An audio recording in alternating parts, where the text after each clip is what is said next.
शब्द रचना के आधार देखते हैं। शब्दों को तो ऐसे कई भागों में बांटा जाता है, उत्पत्ति के आधार पर, अर्थ के आधार पर। और इस संदर्भ में शब्दों के कितने वर्गीकरण होते हैं, इसका वीडियो मैं पूर्व में डाल चुकी हूँ। यहाँ रचना के आधार पर शब्दों के कितने विभाजन किए जा सकते हैं, उसकी चर्चा की जाएगी। मूलतः रचना के आधार पर शब्दों के जो विभाजन होते हैं वह रूढ़, यौगिक एवं योग रूढ़ में होते हैं। आइए इनको समझते हैं। इस रचना के आधार पर शब्द रचना को इस प्रकार समझा जा सकता है कि वर्णों या शब्दों के संयोग से नवीन शब्द बनाने की प्रक्रिया को रचना या बनावट कहा जाता है। वर्णों को मिलाने से शब्दों की रचना होती है। इन शब्दों के खंड किए जा सकते हैं जिन्हें शब्द खंड या शब्दांश कहा जाता है।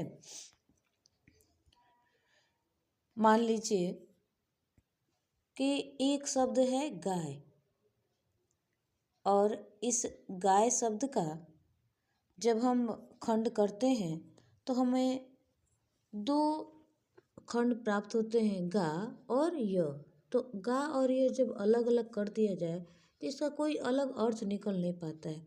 जबकि कुछ खंड ऐसे भी होते हैं कि जिनको अलग किया जाए तो उसके अर्थ निकलते हैं। जैसे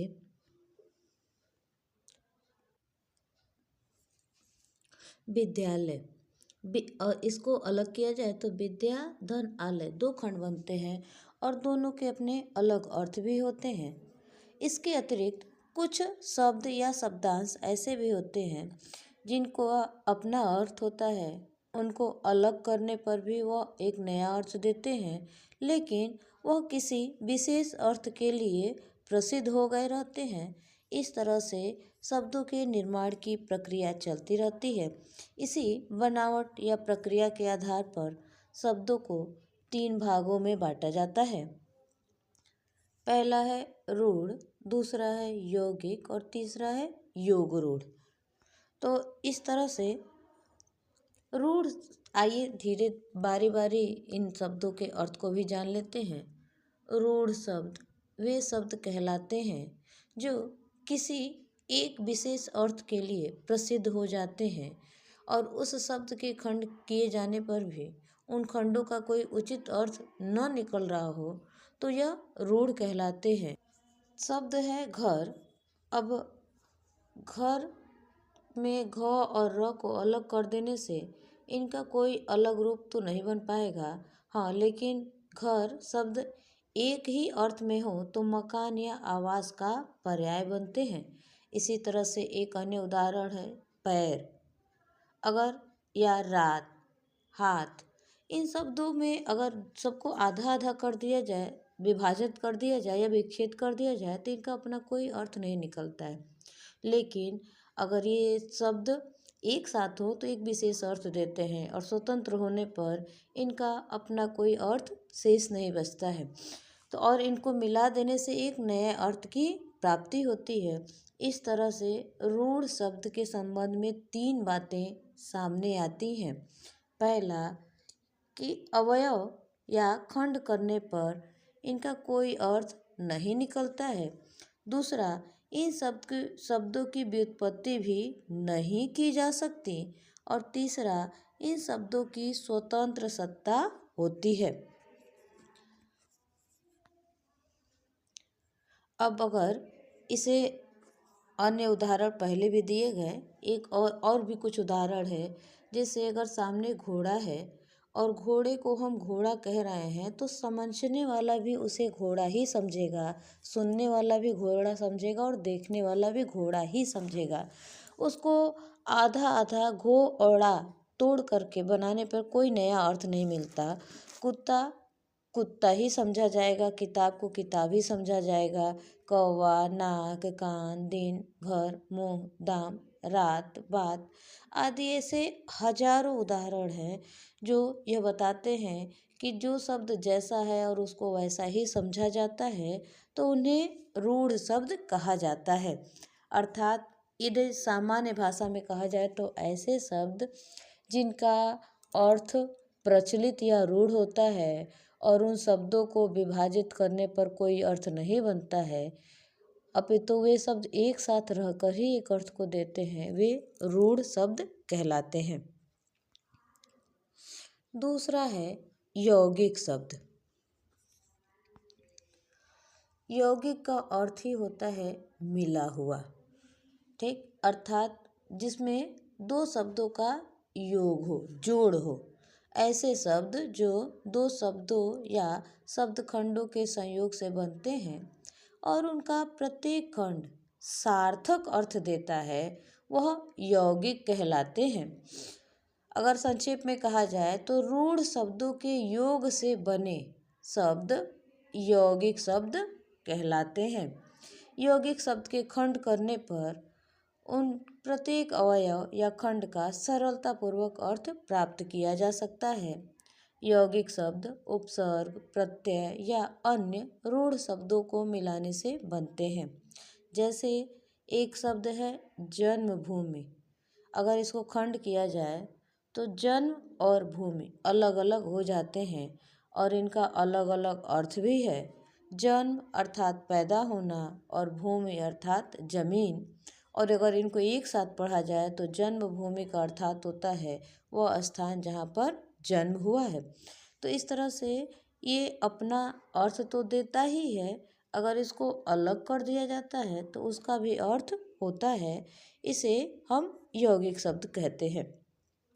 इसके अन्य उदाहरण देखे जा सकते हैं, क्योंकि परीक्षाओं में अक्सर उदाहरण ही पूछे जाते हैं और ये पूछा जाता है कि इसमें कौन सा शब्द यौगिक है, कौन सा रूढ़ है और कौन सा योग रूढ़ है। तो प्रधानमंत्री, पुस्तकालय, उपकार, बनावट, घुड़सवार, राजपुत्र, पाठशाला, स्वामी भक्ति, आग बबूला, पीलापन, दूध वाला, सप्तर्षि, महर्षि, राजर्षि, भोजनालय, छात्रावास आदि ये सभी शब्द यौगिक शब्दों के उदाहरण हैं। योग रूढ़ शब्दों में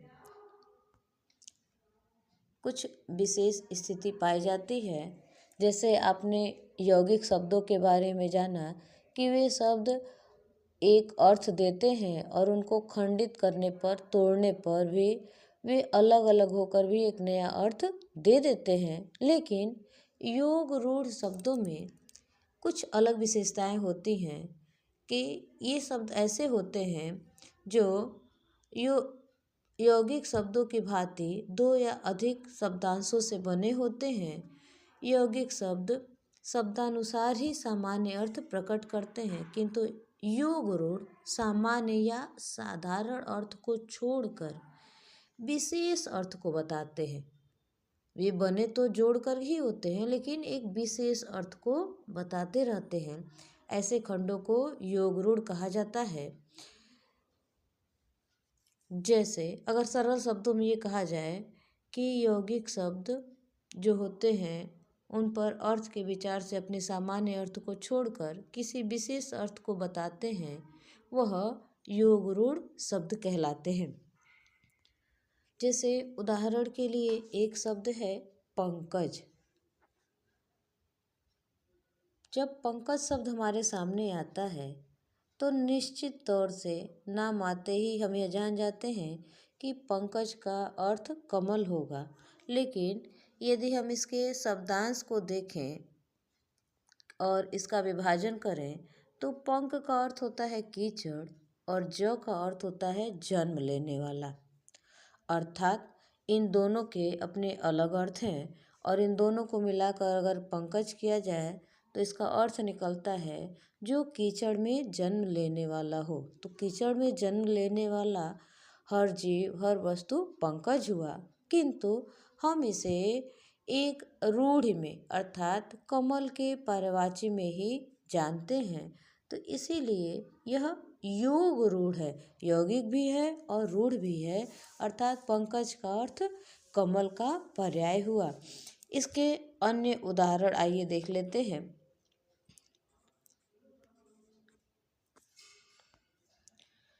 पंकज, दशानन, लंबोदर, पीतांबर,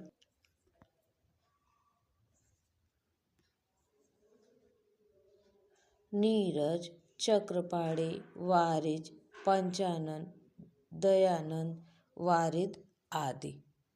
उम्मीद है इनमें कहीं कोई दिक्कत नहीं होगी।